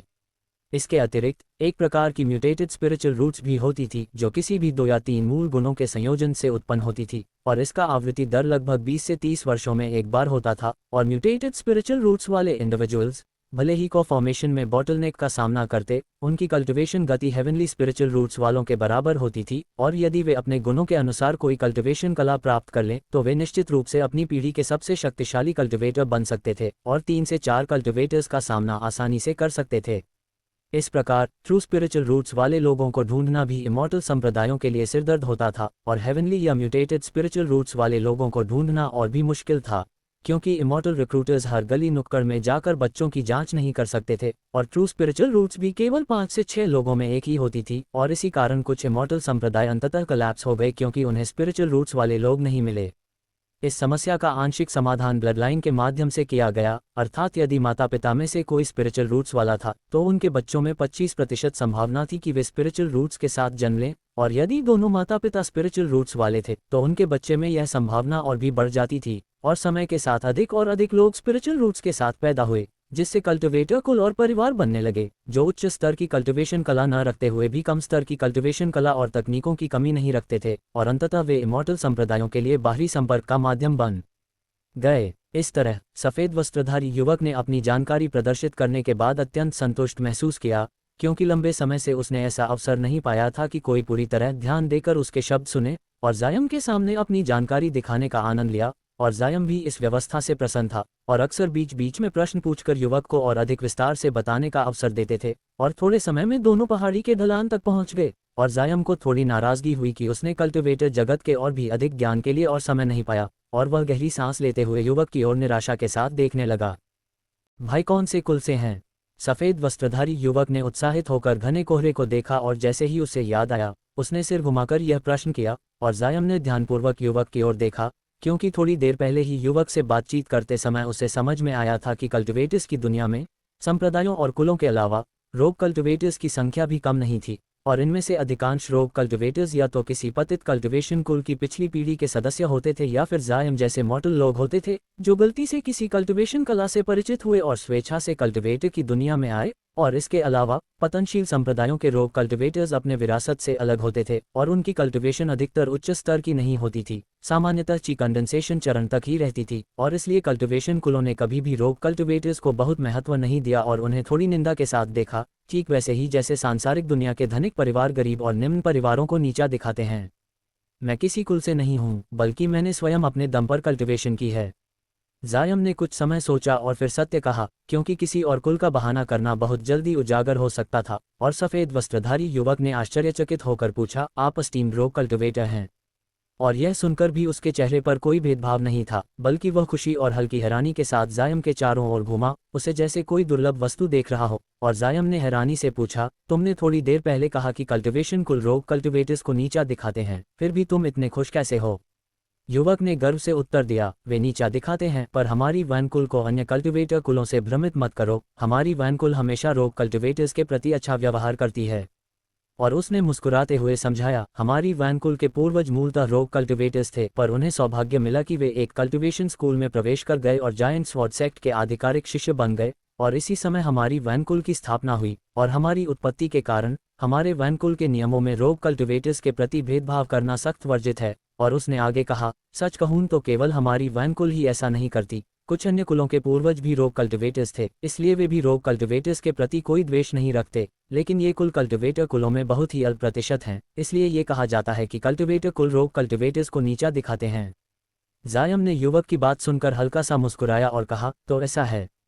लगता है कि मैं काफ़ी भाग्यशाली हूँ। मेरी पहली मुलाकात इस तरह के कुल के छोटे भाई, वैनकुल के सदस्य, से हुई। और युवक ने उसके चेहरे पर थोड़ी सी सहजता देखी और पूछा, पर भाई, पूरे रास्ते में तुमने कल्टिवेटर्स की दुनिया के कई सामान्य मामलों के बारे में सवाल पूछे, क्या तुम नया कल्टिवेटर हो जो अभी पहाड़ से निकला है? युवक ने अचानक समझदारी से पूछा, और जायम ने मुस्कुराते हुए युवक के कंधे पर हाथ रखा और थोड़ा सा क्षमा प्रार्थी स्वर में कहा, मैंने जानबूझकर छोटे भाई को मूर्ख बनाने का इरादा नहीं किया, पर मैं अभी कल्टिवेशन की दुनिया में ही प्रवेश किया हूं और कुछ संकोच था। और वैन शाउसन ने बिना किसी झिझक के कहा, कोई बात नहीं, मुझे कोई आपत्ति नहीं। पर भाई, अपना नाम मुझे बताएं, भविष्य में आप मुझे सीधे शाउसन कह सकते हैं, मुझे कोई आपत्ति नहीं। जायम ने मुस्कुराते हुए कहा, हे, मैं जायम हूँ, मैं सच में अभी कल्टिवेशन की दुनिया में आया हूँ, आशा है कि भाई शाउसन मेरी देखभाल करेंगे। और वैन शाउसन ने गर्व से कहा, कोई समस्या नहीं, यदि भाई जायम को कोई सवाल है तो निसंकोच पूछो। हे, कौन जानता था कि मैं, वैन शाउसन, दूसरों को मार्गदर्शन दूंगा। जायम ने सोचा, यदि कोई सवाल हो मैं निश्चित रूप से शाउसन से पूछूंगा, पर हमें घाटी में प्रवेश नहीं करना चाहिए क्या? और जायम ने हल्की मुस्कान के साथ आकाश की ओर इशारा किया। अरे, मैं हमारी असली बात भूल ही गया, वैन शाउसन ने तुरंत कहा, और उसने अपने वस्त्र के भीतर से एक कागज का ताबीज निकाला, उसे कई हाथ के इशारों और सॉफ्टली बोले गए मंत्रों के साथ आकाश में फेंका, जो एक जलती हुई रेखा में बदलकर घने कोहरे में घुस गया और दिखाई देना बंद हो गया। भाई जायम, मेरा घोषणात्मक ताबीज जल्द ही घाटी में प्रवेश करेगा, वहां के लोग जादू का उपयोग कर हमें मार्गदर्शन करेंगे, युवक ने उत्साहित होकर समझाया। और जायम ने सिर हिलाकर समझा दिया। भाई जायम, इस ग्रेट साउथ वैली की यात्रा में आपने निश्चित रूप से कई वस्तुएं आदान प्रदान के लिए लाई होंगी, मुझे बता सकते हैं? झिझकिए मत, मैं छोटे भाई पहले बताऊंगा कि मैंने क्या लाया है। वैन शाउसन ने उत्साहपूर्वक गिना, मैंने 12 प्राथमिक निम्न स्तरीय कागज ताबीज, 2 प्राथमिक निम्न स्तरीय अदृश्यता ताबीज, 2 प्राथमिक निम्न स्तरीय फ्लिंग अर्थ ताबीज, 1 मध्य स्तरीय रैपर थंडर ताबीज, 12 प्राथमिक निम्न स्तरीय आइस बुलेट ताबीज, 1 इंगत सोसाइन, 1 बोतल प्राथमिक स्तर की सिनेबा, 3 टेल कैट डेमन बीस्ट की मूंछें, औषधीय जड़ी बूटियां। और जायम की स्तब्धता को अनदेखा करते हुए अपने स्टॉक आइटम गिनते रहे। हो गया, अब भाई जायम की बारी है। भाई, आपका रंग इतना सफ़ेद क्यों है? आप, युवक ने झपकी लेते हुए कहा, और जायम कुछ शब्द नहीं बोल पाए, क्योंकि उसने नहीं सोचा था कि उसे पहले से कोई वस्तु लाने की आवश्यकता होगी। ऐसा कोई नियम नहीं है, वैन शाउसन ने सीधे उत्तर दिया, जिससे जायम का रंग तुरंत सुधर गया। और युवक ने समझाया कि इस समय ग्रेट साउथ वैली आने वाले सभी लोग निश्चित रूप से ग्रेट साउथ मीटिंग में भाग लेंगे, और कौन वस्तुएं नहीं लाता। यह अवसर केवल 5 साल में एक बार होता है, और लैंड प्रोविंस की युवा पीढ़ी इसे व्यापार आयोजन के रूप में करती है, और जो लोग ग्रेट साउथ की स्मॉल मीटिंग में आते हैं उनकी संख्या बहुत होती है। और क्या भाई ने प्रसिद्ध ग्रेट साउथ वैली की स्मॉल मीटिंग में भाग लेने के लिए नहीं आए? जायम ने हंसते हुए कहा, भाई शाउसन, मुझे सच में नहीं पता था कि यहाँ ग्रेट साउथ मीटिंग होगा, मैं बस दोस्त बनाने आया हूँ, कुछ और नहीं, इसलिए मैंने पहले से कोई वस्तु नहीं लाई। तभी दोनों के सामने घना कोहरा अचानक एक चाकू से काटा गया जैसा बंध गया, और एक संकीर्ण मार्ग बन गया जिसमें 2 लोग कंधे से कंधा मिलाकर चल सकते थे, और अंत दिखाई नहीं दे रहा था। ठीक है, चलो, युवक ने खुश होते हुए जायम की ओर देखा और पहले दौड़कर रास्ते पर गायब हो गया। और जायम ने थोड़ा ध्यानपूर्वक मार्ग का अवलोकन किया और फिर स्थिर और शांत कदमों के साथ चलना शुरू किया। यह मार्ग लंबा प्रतीत हुआ, पर थोड़ी देर बाद वह अंत तक पहुंच गया, और वहां उसने देखा कि सामने एक दुर्लभ, पूरी तरह से हरी भरी घाटी खुली हुई थी, जो 3 ओर से पहाड़ों से घिरी थी, और केवल घने कोहरे वाली ओर से प्रवेश संभव था, जहां वह पहले आया था। और इस पूरे क्षेत्र में कम से कम 16 एकड़ जगह थी, और बीच में एक बड़े बाड़ वाले क्षेत्र में जेड पैलेस पवेलियन था, जहां अजीब पोशाकधारी लोग आते जाते रहते थे। और पवेलियन के सामने विस्तृत अजूर ब्रिक प्लाजा था, जो छोटे व्यापारियों से भरा हुआ था, और कभी कभी कोई व्यक्ति किसी बूथ के सामने वस्तु देख रहा था या सॉफ्टली सवाल पूछ रहा था, लेकिन जायम ने बहुत कम लोगों को सौदा करते देखा। जायम ने गहरी सांस ली और सोचा, ये कल्टिवेटर्स की दुनिया है। यहाँ के सभी लोग कल्टिवेटर्स हैं। इतने कल्टिवेटर्स को एक साथ देखना किसी भ्रम जैसा है। और उसने अपना मन साफ किया और खुद को लगातार याद दिलाया कि वह अब एक ऐसी दुनिया में प्रवेश कर चुका है जहाँ लोग उसे आसानी से समाप्त कर सकते हैं, इसलिए उसे अधिक सतर्क और संयमित रहना होगा। और इस विचार के साथ उसने रास्ते की ओर देखा जो अब पूरी तरह गायब हो चुका था और अपने कदम बढ़ाते हुए उज्ज्वल मंच की ओर बढ़ा। जायम ने बस कुछ कदम ही बढ़ाए थे कि दूर से एक आवाज़ सुनाई दी, यहाँ आओ भाई जायम।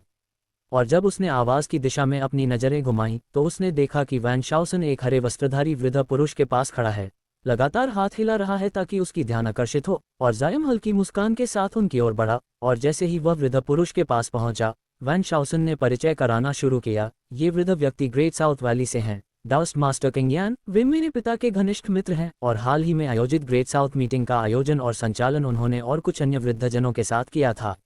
जायम ने युवक के शब्दों को सुनते ही अनायास ही हरे वस्त्रधारी वरिष्ठ की ओर कई बार नजर डाली और वह वृद्ध व्यक्ति लंबा, दुबला और हरे विद्वान वस्त्र में लिपटा हुआ था। उसके चौड़े कंधे, लंबे हाथ और चेहरा मुहासों से भरा हुआ था जो उसे काफी भयंकर रूप में प्रस्तुत करता था। वैन शाउसन ने वृद्ध से कहा, भाई जायम वह व्यक्ति हैं जिनसे मैं घाटी के बाहर साहसिक यात्रा के दौरान मिला था। हालांकि वह रोग कल्टिवेटर हैं, हमारी दोस्ती बहुत अच्छी हो गई। सीनियर मार्शल अंकल को भी उनकी देखभाल करनी चाहिए। वृद्ध ने जायम की ओर देखा, अचानक आंखें बंद की और कहा, छोटे भाई जायम, तुम्हारी लकड़ी तत्व की कल्टिवेशन कला कमाल की है। इतनी कम उम्र में 8वीं परत तक पहुंचना, तुम्हारी उपलब्धियां हमारे कल्टिवेशन संसार में भी बहुत ही दुर्लभ हैं। जायम ने अपने दिल में हल्की कड़वाहट के साथ मुस्कुराया, क्योंकि यदि उसने इतनी मात्रा में स्पिरिचुअल हर्ब्स और पिल्स का सेवन न किया होता तो वह इतनी आसानी से 8वीं परत तक नहीं पहुंच पाता और शायद अभी भी तीसरी या चौथी परत पर फंसा होता। परंतु उसने सती तौर पर सम्मानजनक विनम्रता के साथ उत्तर दिया, एल्डर किंग, आपके प्रशंसा के लिए धन्यवाद, पर मैं केवल भाग्यशाली था। हरे वस्त्रधारी वृद्ध ने सिर हिलाया और उससे बात करना रोक दिया और फिर अपनी नज़र शाउसन की ओर घुमाई। छोटे, तुम्हारे परिवार वाले पहले ही पहुंच गए हैं और तुम्हारे बारे में बहुत चिंतित हैं। उन्होंने कहा कि जैसे ही हम मिले मैं तुम्हें उनके पास ले जाऊं। अब तुम्हें मेरा अनुसरण करना चाहिए। इस खबर को सुनकर वैन शाउसन का चेहरा उदासी से भर गया और उसने उत्सुकता और आशा से वृद्ध की ओर देखा। क्या 7वीं बहन और 9वें भाई भी साथ आए हैं? मैं उनकी लगातार डांट डपट से सबसे अधिक डरता हूँ। क्या मैं न जाऊँ तो चलेगा? हरे वस्त्रधारी वृद्ध ने मुस्कान रोकते हुए पूछा, तुम क्या सोचते हो? शाउसन ने उदास स्वर में सिर झुकाकर कहा, बेशक मुझे जाना ही होगा। वृद्ध ने कठोर स्वर में डांटा, हम्फ, तुम्हारे हौसले कम नहीं हैं और तुम बिना अपने परिवार को बताए चुपके से निकले। अगर तुम रास्ते में किसी अनस्क्रूपुलस इमॉर्टल कल्टिवेटर से मिलते तो क्या तुम्हें लगता है कि तुम अभी जीवित रहते? और वृद्ध ने अपनी आंखों के कोने से जायम की ओर देखा। जायम ने ठंडी नज़र से समझा कि वृद्ध ये संकेत दे रहे हैं कि वह किसी क्रुक्त हृदय वाला अनस्क्रूपुलस इमॉर्टल कल्टिवेटर है जो शाउसन के करीब आकर किसी अन्य मकसद के लिए यहाँ आया है। जायम ने अपने मन में कहा, हाय, इतनी आसानी से किसी से बिना कुछ छुपाए बात कर पाना मुश्किल है और अब लगता है हमें अस्थायी रूप से अलग होना पड़ेगा। अगर मैं यहाँ न जाऊँ और डाओस्ट मास्टर किंग यान अपनी विधियों का उपयोग करें तो मुझे पता भी नहीं कि क्या मैं जीवित रह पाऊंगा। और उसने कहा, चूंकि भाई वैन अपने परिवार से मिलने के लिए जाना चाहते हैं, मैं अकेले ही पहले जगह का निरीक्षण करूंगा और भविष्य में यदि अवसर मिला तो मैं छोटे भाई को जरूर एक पेपर आमंत्रित करूंगा।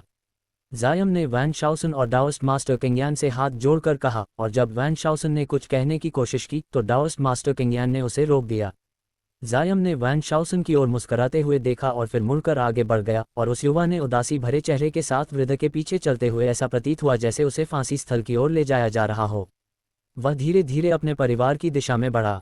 भले ही जायम को डाओस्ट मास्टर किंग यान द्वारा इस तरह देखा गया, परंतु वह नाराज नहीं हुआ, क्योंकि वृद्धों के पास जीवन का बहुत अनुभव होता है और किसी अज्ञात पृष्ठभूमि से आने वाले जायम जैसे व्यक्ति को देखकर संदेह करना स्वाभाविक था।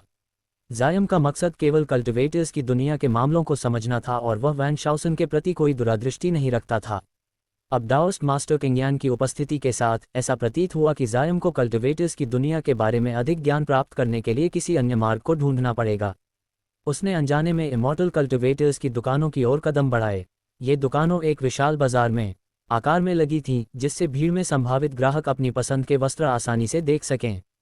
ग्राहक 2-3 समूहों में बढ़कर दुकानों का अवलोकन कर रहे थे, जिससे बाजार में भीड़ भाड़ और हलचल का माहौल था।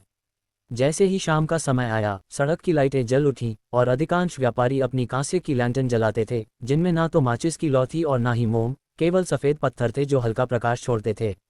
प्रकाश सामान्य मोमबत्ती से अधिक तीव्र था और न केवल पास की जगह को रोशन करता था, बल्कि आसपास की सड़कें भी प्रकाशित थीं।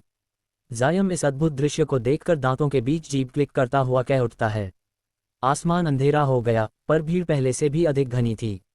अधिकांश इमॉर्टल कल्टिवेटर्स भीड़ में छिपे हुए थे, जिससे जगह की रौनक और बढ़ गई। जायम धीरे धीरे बाजार के करीब आया, लेकिन उसने अपना घोड़ा अंदर नहीं लाया, बल्कि बाहर से ही अवलोकन किया और सभी इमॉर्टल कल्टिवेटर्स को ध्यान से देखा, क्योंकि इतनी नज़दीकी दूरी पर उनके वस्त्रों ने जायम के लिए उनका अवलोकन और समझ बढ़ा दी। कुछ कल्टिवेटर्स के वस्त्र झुर्रियों भरे थे, केवल निजी हिस्सों को ढकते थे, बाकी शरीर खुला था, जबकि अन्य पूरी तरह ढके हुए थे, उनके वस्त्रों ने कोई त्वचा नहीं दिखाई। सबसे अजीब था कि एक व्यक्ति स्पष्ट रूप से पुरुष था, पर उसने महिला जैसी पोशाक धारण की थी, जिससे जायम को लगभग उल्टी आ गई, परंतु दुर्भाग्य से इस प्रकार के लोग अक्सर नहीं दिखाई देते। अन्य अजीब पोशाकधारी कल्टिवेटर्स को वह स्वीकार कर सकता था। अवलोकन करने के बाद जायम का चेहरा अचानक चमक उठा और उसकी आंखें चमकने लगीं। उसने देखा कि बाजार में उपस्थित सभी, चाहे वे दुकानदार हों या इमॉर्टल कल्टिवेटर्स, सभी की उम्र लगभग 10 से 20 वर्ष के बीच थी, और 30 वर्ष से अधिक आयु का कोई इमॉर्टल कल्टिवेटर दिखाई नहीं दिया, ठीक वैसे जैसे वैन शाउसन ने बताया था, क्योंकि ग्रेट साउथ मीटिंग हर 5 साल में आयोजित होता है और यह युवा इमॉर्टल कल्टिवेटर्स को लक्षित करता है। उम्रदराज या उच्च पद वाले लोग यहाँ प्रकट नहीं होते, और दावस्ट मास्टर किंगयान भी यहाँ अपनी उपस्थिति नहीं दिखाते। जायम ने मन में राहत की सांस ली, क्योंकि इन वृद्ध लोगों से निपटना कठिन होता, और यदि उन्होंने हमला किया होता तो आसानी से जायम को दबा सकते थे, जैसे उंगली से चींटी को मारना, बिना किसी परेशानी के। हालांकि सामने वाले सभी युवा इमॉर्टल कल्टिवेटर्स थे, पर उनकी शक्ति स्तर कम नहीं थी। जायम यदि खुद को इनके साथ तुलना करता तो वह केवल मध्यस्तरीय औसत मानक का ही माना जा सकता था। जियर युआन सिटी में वह नीले वस्त्रधारी व्यक्ति से भी मिला था, जो उससे बहुत अधिक शक्तिशाली था, और यहाँ 5 से 6 इमॉर्टल कल्टिवेटर्स उसी स्तर के थे, जिससे जायम को चिंता और घबराहट हुई। जायम बस कुछ कदम ही बढ़ा था कि पीछे से अचानक एक स्पष्ट और मधुर आवाज आए, भाई तुम यहाँ अकेले क्यों खड़े हो? क्या तुम किसी मित्र का इंतजार कर रहे हो? और जायम धीरे धीरे मुड़ा और देखा कि उसके पास लगभग 6-7 लोग खड़े हैं, जिनमें से जो बोल रहा था वह लगभग 27 या 28 वर्ष का एक कल्टिवेटर था, जिसने डाउस्ट वस्त्र पहन रखा था। उसका चेहरा निशान रहित सफ़ेद और नियमित आकार का था। उसके हाथ में एक हॉस्टेल विस्क था और वह मुस्कुराते हुए जायम की ओर देख रहा था। जायम ने उसकी बात समझते हुए उत्तर में पूछा, क्या इस डाउस्ट पुजारी का मुझसे कोई कार्य है? और वह मुस्कुराते हुए समझाया, हाँ, गलत मत समझो, हम भाई जायम के प्रति किसी बुरी नीयत से नहीं देख रहे हैं, बस हमने देखा कि भाई अकेले खड़ा है और हर चीज़ में जिज्ञासा की भावना दिखाई दे रही है, इसलिए हमने अनुमान लगाया कि आप अकेले आए रोग कल्टिवेटर हैं, और हमने सोचा कि हम दोस्ती कर लें, क्योंकि हम सभी रोग कल्टिवेटर्स हैं, ठीक वैसे ही जैसे आप हैं। जायम थोड़ा आश्चर्यचकित हुआ और उसने पूछा, क्या आप सभी रोग कल्टिवेटर्स हैं? और एक युवा महिला, जिसका चेहरा सुंदर था पर एक निशान था, बोली, हाँ, यदि आप रोग कल्टिवेटर हैं तो हमारे साथ रहना सबसे अच्छा होगा, ताकि इस मीटिंग के दौरान हम सब एक दूसरे की देखभाल कर सकें। और उसके पास एक बड़ा, पूरी दाढ़ी वाला पुरुष खड़ा था, जिसकी पीठ पर एक ब्रॉडसॉर्ड लटका हुआ था। ये जोड़ी विवाहिता प्रतीत हो रही थी। डाउस्ट पुजारी ने गंभीर स्वर में कहा, हाँ, पहले अकेले रोग कल्टिवेटर्स जो ट्रेड मीट में भाग लेते थे, उन्हें बड़े क्लैंस के लोग अक्सर नीचा दिखाते थे क्योंकि वे बहुत कमजोर होते थे। जायम ने यह सुनकर समझ लिया कि इन रोग कल्टिवेटर्स का उद्देश्य केवल इस मीटिंग के दौरान दूसरों के उत्पीड़न से बचना था, इसलिए वे स्वेच्छा से एक छोटे समूह में एकत्र हुए थे ताकि अपनी रक्षा कर सकें, और इसलिए वे अकेले रोग कल्टिवेटर्स को हर जगह ढूंढते रहते थे। चूंकि उनकी मंशा स्पष्ट थी, जायम ने सहज रूप से उन्हें शामिल होने से इनकार नहीं किया, क्योंकि उसे वास्तव में एक छोटी सुरक्षा देने वाली टोली की आवश्यकता थी, भले ही ये केवल अस्थायी हो। फिर जायम ने विनम्रता से कहा, चूंकि आप सभी ने मेरी देखभाल की है, मैं कुछ भी छिपाऊंगा नहीं, मैं वास्तव में एक रोग कल्टिवेटर हूं, लेकिन अगर आप चाहते हैं कि मैं आपके समूह में शामिल हो जाऊं, तो क्या आप पहले खुद का परिचय दे सकते हैं और मुझे बता सकते हैं कि समूह के सदस्य के रूप में मुझे क्या करना होगा? ये सुनकर डाउस्ट पुजारी और अन्य लोग खुशी से हंस पड़े और उन्होंने कहा, लगता है भाई जायम के मन में अभी कुछ संकोच है। हाँ, कोई बात नहीं। जब अन्य लोग समूह में शामिल हुए थे, उन्होंने लगभग वही शब्द बोले थे जो आपने अभी कहे। इसके बाद डाउस्ट पुजारी ने मुस्कुराते हुए जायम को समूह के सदस्यों का परिचय दिया। ये दो हैं डार्क ब्लू वुल्फ माउंटेन्स के ब्लड ब्रदर्स, हेम्यू और हेजिन। उन्होंने ये संकेत करते हुए कहा कि ये युवक भाई हैं, और दोनों ने हाथ जोड़कर जायम का अभिवादन किया, जिसे जायम ने विनम्रता से लौटाया। डाउस्ट पुजारी ने आगे बताया, ये फ्लाइंग लोटस केव की वैगबॉन्ड होंगयान और पोलू माउंटेन के मास्टर कु संग हैं। इस बार उन्होंने उस साधारण युवा महिला और छोटे, कटुमुख वाले भिक्षु की ओर इशारा किया। फिर उन्होंने कहा, जैसा कि उनके बारे में और महिला और पुरुष, जो एक जोड़ी लगते थे, खुद का परिचय दिया। हम स्काई वाटर विलेज के विवाहित जोड़े हैं, हु पिंगू और जोंग डाली। डाउस्ट पुजारी ने मुस्कुराते हुए कहा, यह विनम्र डाउस्ट, क्राउचिंग ऑक्स माउंटेन के यंग ऑक्स क्राउन का डाउस्ट पुजारी। मेरा डाउस्ट नाम किंग वेन है और मैं इस छोटे समूह का संस्थापक और वर्तमान नेता हूँ, परंतु मैं किसी को आदेश नहीं देता और केवल बाहरी मामलों में पहले बोलता हूँ। जायम ने समूह के सदस्यों और उनके सामान्य गुणों को ध्यान से देखा और पाया कि उनकी अधिकांश मैजिकल शक्ति अत्यधिक मजबूत थी। अधिकांश की शक्ति इटर्नल स्प्रिंग आर्ट्स की 7वीं या 8वीं परत के बराबर थी और डाउस्ट पुजारी किंग वेन तो इससे भी अधिक ताकतवर था। हालांकि वह ब्लू क्लोथ व्यक्ति के स्तर तक नहीं पहुंचा था, पर जायम की तुलना में वह निश्चित रूप से अधिक शक्तिशाली था। जायम ने कुछ क्षण सोचा और महसूस किया कि इन लोगों के साथ जुड़ना कई लाभों वाला था और कोई नुकसान नहीं था। इसलिए उसने कहा, चूंकि सभी रोग कल्टिवेटर्स हैं और समूह के कार्य अच्छे से संचालित होते हैं, मैं जायम अस्थायी रूप से आपके समूह में शामिल होना चाहता हूँ। डाउस्ट पुजारी किंग वेन ने तुरंत हर्षित स्वर में उत्तर दिया, बहुत अच्छा, भाई जायम हमारे समूह में शामिल हो गए, हमारे समूह की ताकत फिर से बढ़ गई। और अन्य लोग भी खुशी से मुस्कुराए क्योंकि जायम की मैजिकल शक्ति कमजोर नहीं लग रही थी और यह उनके लिए सहायक थी। जायम ने चारों ओर देखा और पूछा, क्या हमारा पूरा समूह यहाँ है? हुपिंगू ने कहा कि अभी 2 और लोग हैं, एक कमरे में सो रहा है और दूसरा घूम रहा है। छोटे भिक्षुकु संघ ने उनकी ओर से उनकी स्थिति स्पष्ट की और डाउस्ट पुजारी किंग वेन ने जल्द ही समूह में विवाद रोकते हुए कहा, काफी, सभी को बहस नहीं करनी चाहिए, हम पहले ही एक समझौते पर पहुंचे हैं, केवल जब बाहरी शक्ति से सामना हो तब सभी को एकजुट होकर आदेशों का पालन करना होगा, अन्य समय में सभी स्वतंत्र हैं। फिर डाउस्ट पुजारी किंग वेन ने जायम को बताया कि वह उनके साथ चलेगा या अकेले घूमेगा और जायम ने अकेले घूमने का चयन किया। किंग वेन ने जायम को कुछ निश्चित विषयों और सामान्य नियम बताए और फिर उसे एक ताबीज दिया जो उस पवेलियन के छोटे फ्लो को खोलने की कुंजी था जहां जायम आराम कर सकता था। इसके बाद ये लोग रात की मंद रोशनी में अलविदा कहकर चले गए और जायम अकेला रह गया। जायम ने ताबीज में चांदी की चमक देखी, उसे ध्यान से देखा, फिर उसे अपनी छाती में रखा और पवेलियन की ओर मुड़ गया, बिना किसी झिझक के। जायम ने चुपचाप प्लाजा में प्रवेश किया और अन्य कल्टिवेटर्स की तरह धीरे धीरे एक तरफ चलते हुए हर वेंडर की वस्तुओं पर नजर डाली, क्योंकि डाउस्ट पुजारी किंग वेन ने पहले बताया था कि यहाँ की कल्टिवेट लेन देन आमतौर पर 2 तरीकों से होते हैं। पहला, वस्तु का वस्तु के साथ आदान प्रदान करना, और कई बार व्यापारी अपने स्टॉल्स पर कई दिन तक सफल लेन देन नहीं कर पाते थे क्योंकि कुछ कल्टिवेटर्स उन वस्तुओं को छोड़ने में हिचकिचाते थे और यही बात आम थी।